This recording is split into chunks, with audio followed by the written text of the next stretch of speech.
slow up, no I don't take shit. I got no love for the fakeness. If you wanna play tough and wanna hate this, I'll always show up.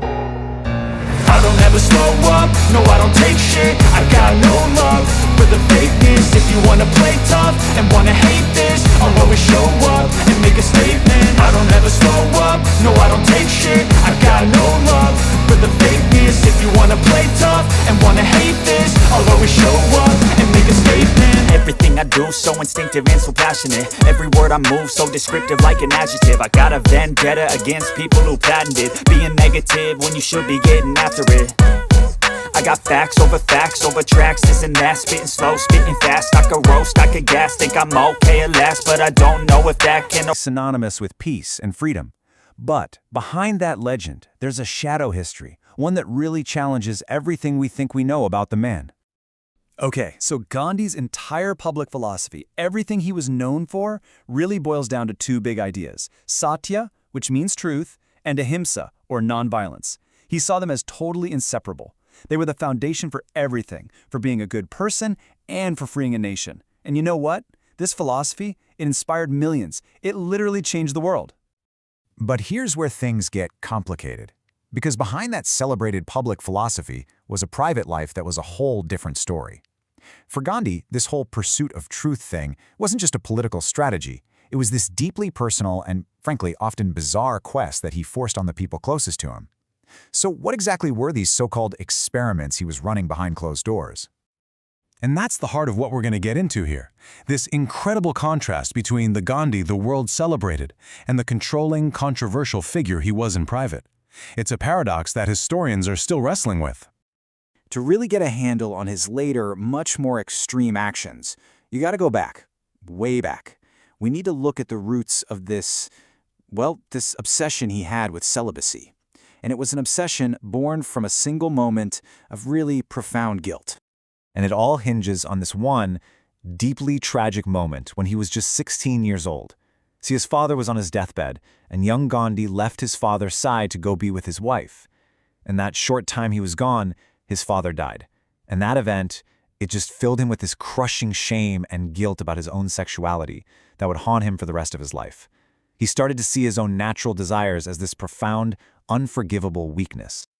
And these are his own words. He called his early marriage a lust-filled love. You can just feel the intensity of his self-loathing there.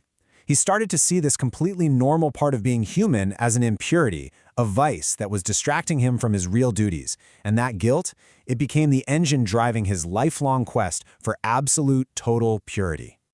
So when he finally takes this formal vow of Brahmacharya at age 38, he's tapping into this really powerful idea in Indian thought, that celibacy could give you immense spiritual power, but he took it to a whole other level. For him, it wasn't just about, not having sex. Oh no. It was about achieving total control over every single thought, every impulse, every sense. His goal, and he actually said this, was to become a eunuch of God, completely and utterly free from any carnal desire.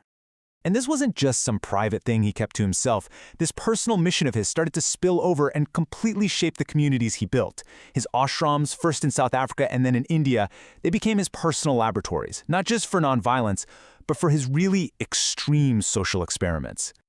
On the surface, these ashrams looked amazing.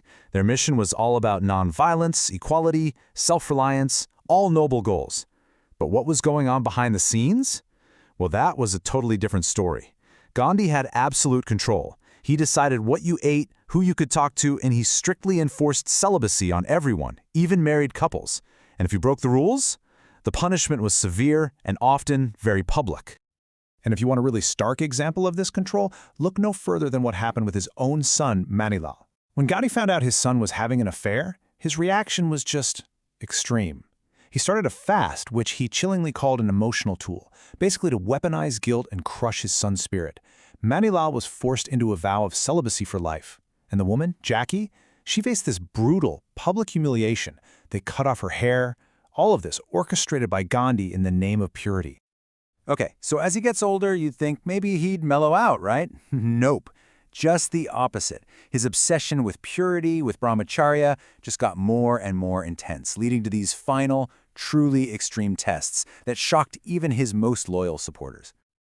Let's set the scene here. It's 1946. Gandhi is 77 years old.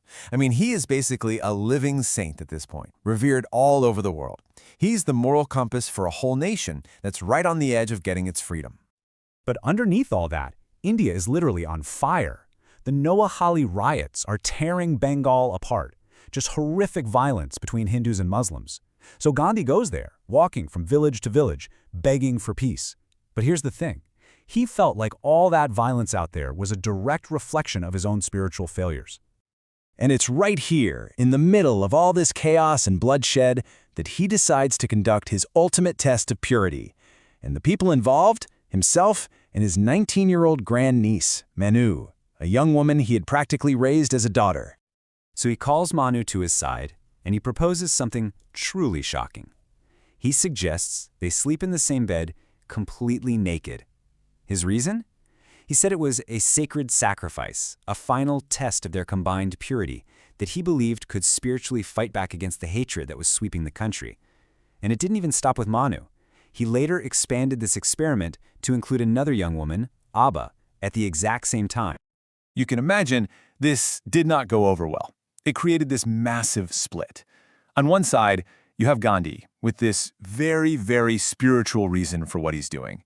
And on the other, you have pretty much everyone else in his inner circle who are just horrified. This is where that paradox we've been talking about gets incredibly sharp. So on his side, Gandhi is calling this a sacred yajna, a holy sacrifice. He's arguing he was like a mother to these young women and that their purity could literally stop the riots. He even seemed to believe that if he could master his own libido, he could somehow defeat his political rival, Jinnah. But look at the other side.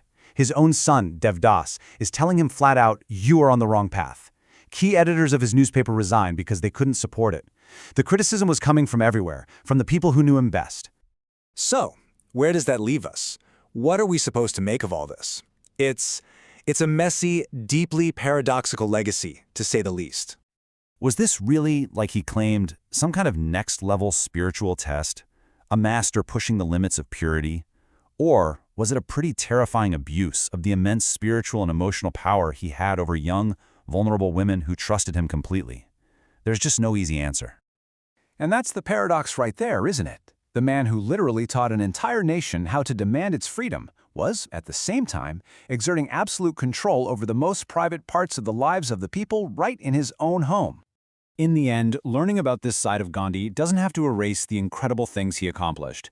What it does, though, is it reminds us that history is never black and white.